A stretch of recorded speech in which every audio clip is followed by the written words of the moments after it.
Jadi persoalan yang disoalkan kepada saya adalah berkaitan dengan Idul Fitri kan, ya.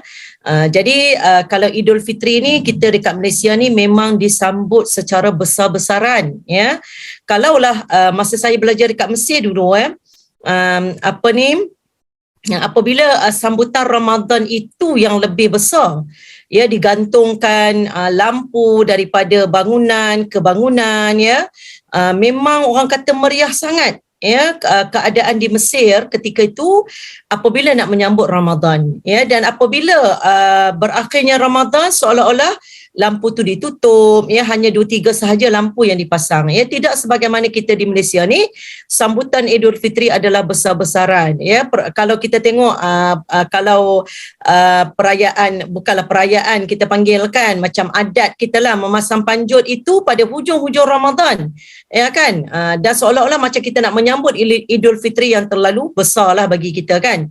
Jadi apabila, ya, kita comparekan, ya, sebenarnya apa yang dikendaki oleh Nabi SAW berkaitan dengan Idul Fitri itu adalah bagaimana kita nak merayakan hari berbuka.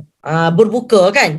Jadi bila kita nak merayakan hari berbuka itu, ya, kita disunatkan memakai baju yang baru, ya. Jadi baru tu maksud dia bukanlah baru dibeli, maksud dia baju yang kita tak pakai biasa di rumah. Kan, ya, kita pakailah baju apa pun asalkan dianya bersih dan masih lagi baru, macam tu kan. Tapi kita ni, ya, menjadi over sangat dekat negara kita ni ialah baju raya tu sampai 10 pasang, ya, sampai 5 pasang, 6 pasang, kadang-kadang, ya, sampai raya tu pun tak ada nak pakai semua. Kan, di situ kita sudah melakukan pembaziran sebenarnya kan. Pembaziran daripada sudut yang bagaimana? Pembaziran ialah kita tidak memakai semua pakaian kita. Kita takut, ya, yang dinamakan sebagai kita ni ada dua kufur. Pertama dinamakan sebagai kufur yang jali, ya, kufur yang secara terang-terangan. Kan, terang-terangan lah menyembah kepada berhala, itu mungkin kita tak buat. Yang kedua ialah kita ni kufur nikmat. Kufur nikmat, kan? Kufur nikmat yang bagaimana? Kufur nikmat pada makanan yang banyak kita beli tapi tak makan, pada pakaian yang banyak kita beli tapi kita tak pakai. Itu yang menyebabkan kita ni, ya, boleh dikategorikan sebagai orang yang membazir, walaupun syaitan itu, ya, diikat pada bulan Ramadan, tetapi pembaziran tetap kita lakukan, maka syaitan kata dia tetap saudara aku. Kan, orang yang membazir ni kita tahu dia ikhwanus syayatin, merupakan orang yang saudara kepada syaitan.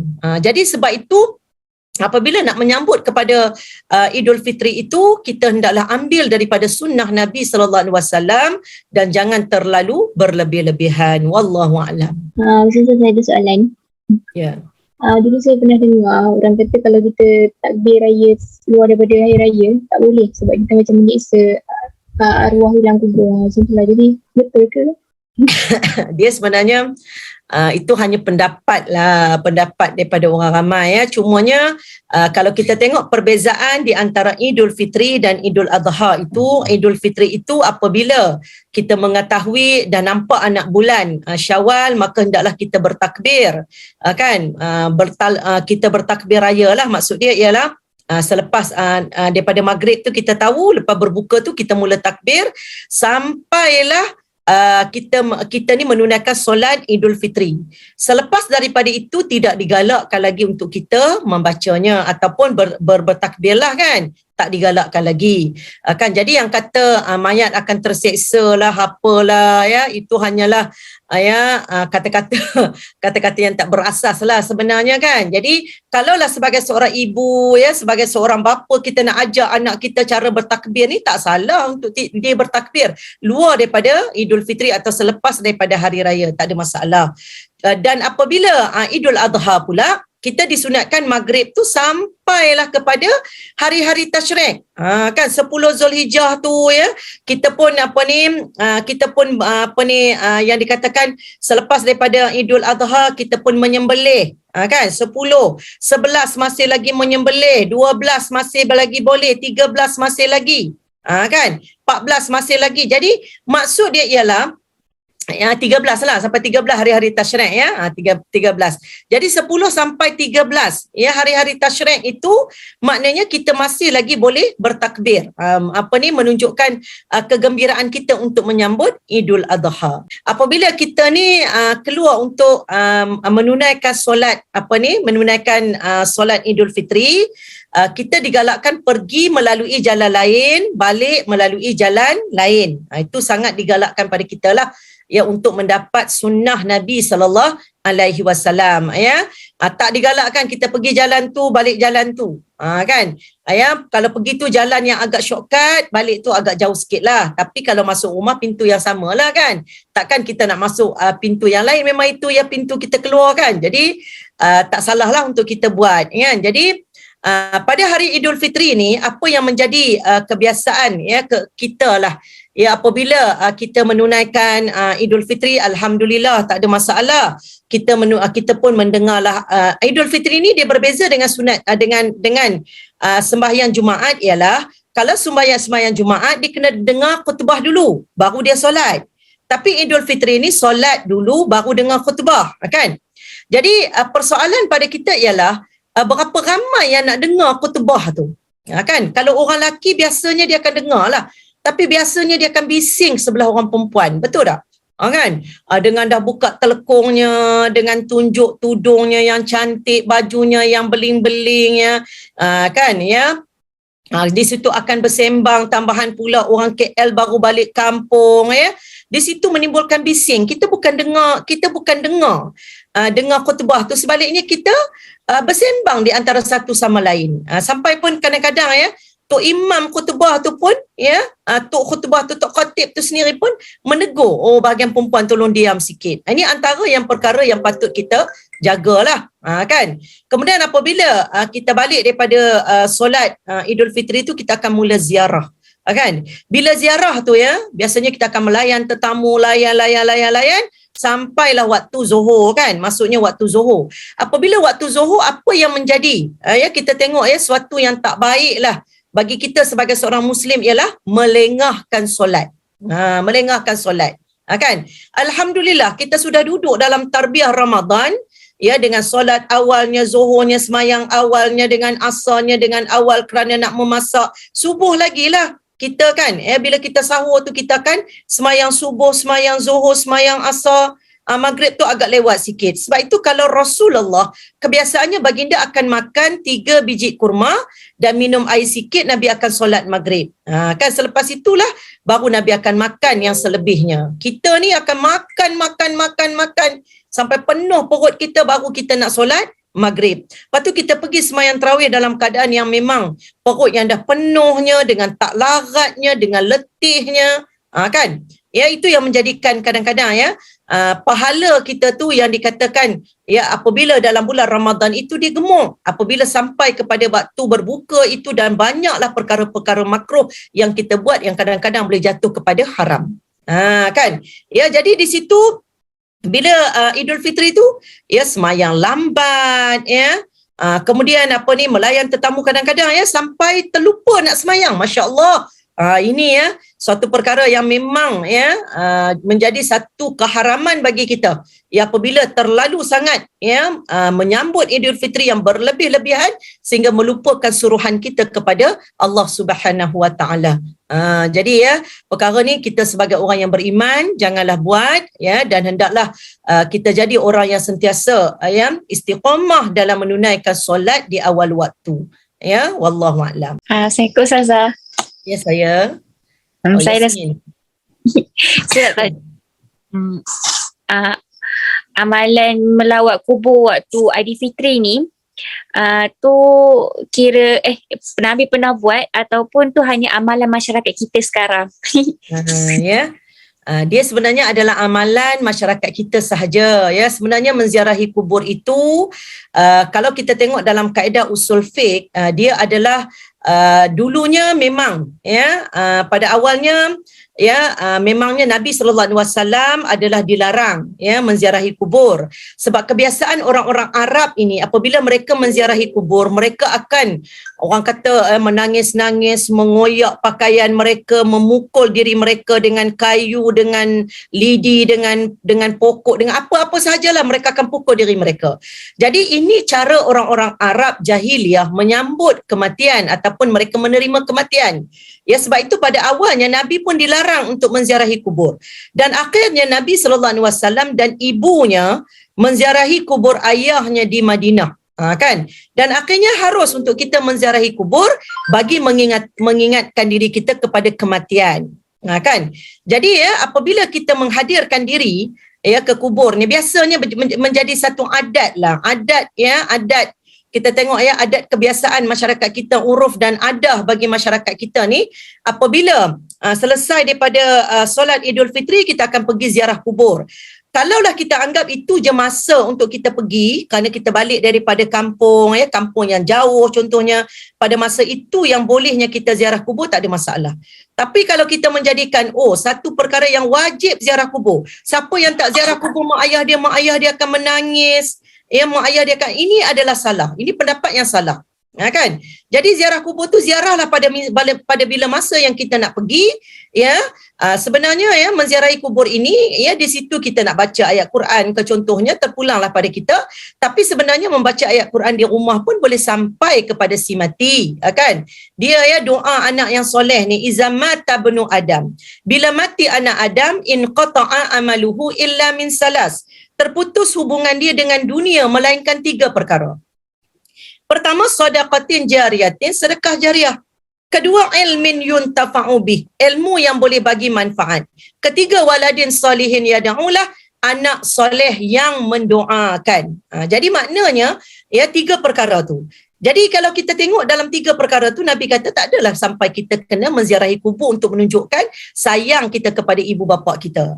Tapi menunjukkan sayang kita kepada ibu bapa kita ialah anak tu mendoakan kepada kedua ibu bapanya kalau sudah meninggal dunia, kan. Jadi kalau kita nak pergi ke kubur itu dengan macam yang saya sebut tadilah, ya, dengan kita rasa itu je masa untuk kita pergilah. Pergilah ziarah kubur, kan. Ya, tapi kalau kita tidak ada masa untuk pergi, tak ada masalah.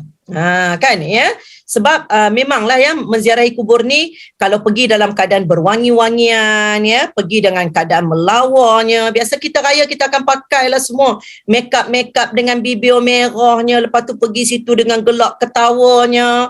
Kan ya, bukan nak baca doa pun pergi, lepas tu pergi siap pergi tengok lagi dekat kubur-kubur orang, ini orang ni mati, seolah-olah menjadi satu tradisi pula ya. Kita ni pergi ni seolah-olah meriah ya, hari raya tu pergi meriah di kubur. Maka hukum itu kalaulah makruh lah. Makruh tu maksud dia kalau dia buat tak mengapa, tapi kalau ditinggalkan dapat pahala.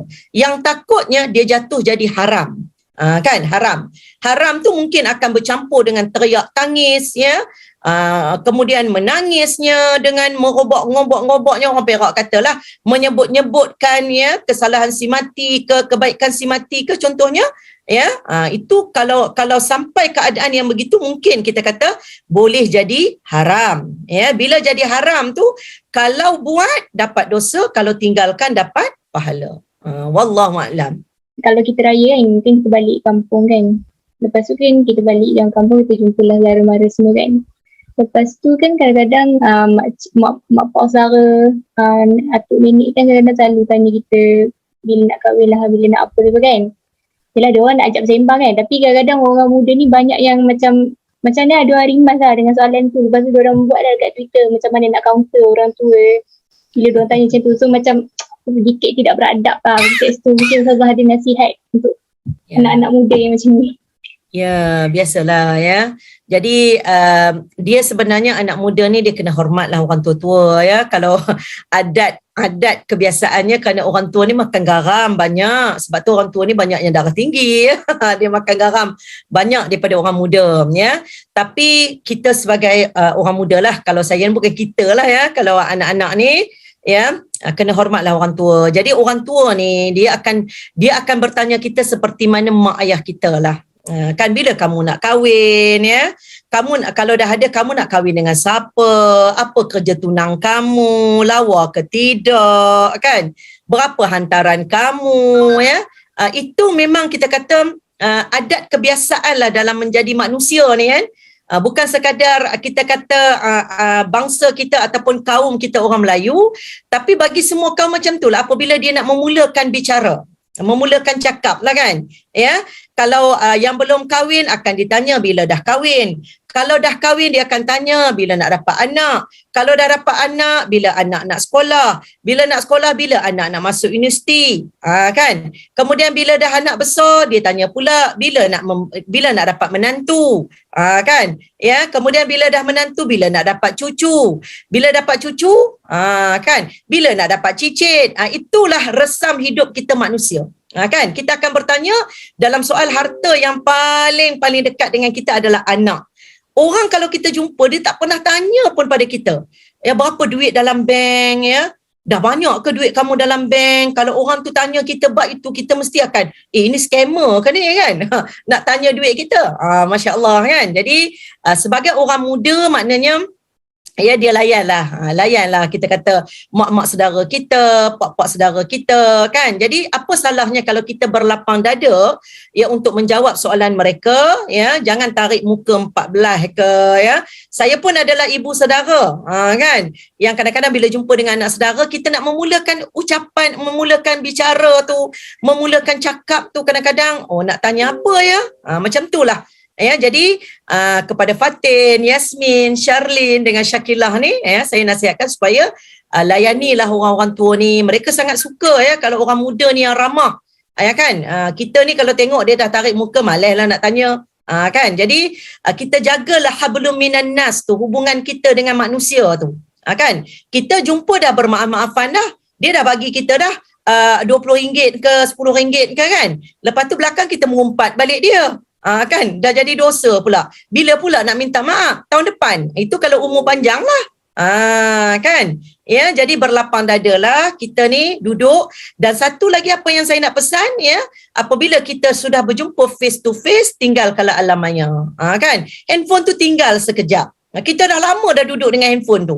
Sikit handphone kan. Kali ni bila kita raya ni, tinggalkan handphone tu ya. Apa yang perlu kita buat ialah ya, hendaklah kita layan adik-beradik kita, saudara mara kita, dan insya-Allah ukhuwah dan silaturahim itu akan jadi lebih kuat. Itu yang kita nak. Kan kalau orang tua-tua ni dia pun akan buat kesimpulan juga.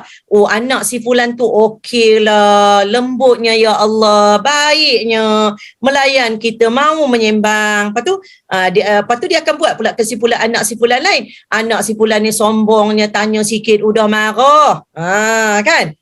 Ya. Jadi kita ya, anda ni anak-anak ni ya, sebagai orang muda ni ya, jagalah hati orang tua ni. Macam mana kita jaga hati mak bapak kita, begitu jugalah kita jaga hati mak-mak saudara, tok-tok saudara ya. Wallahu a'lam bisawab.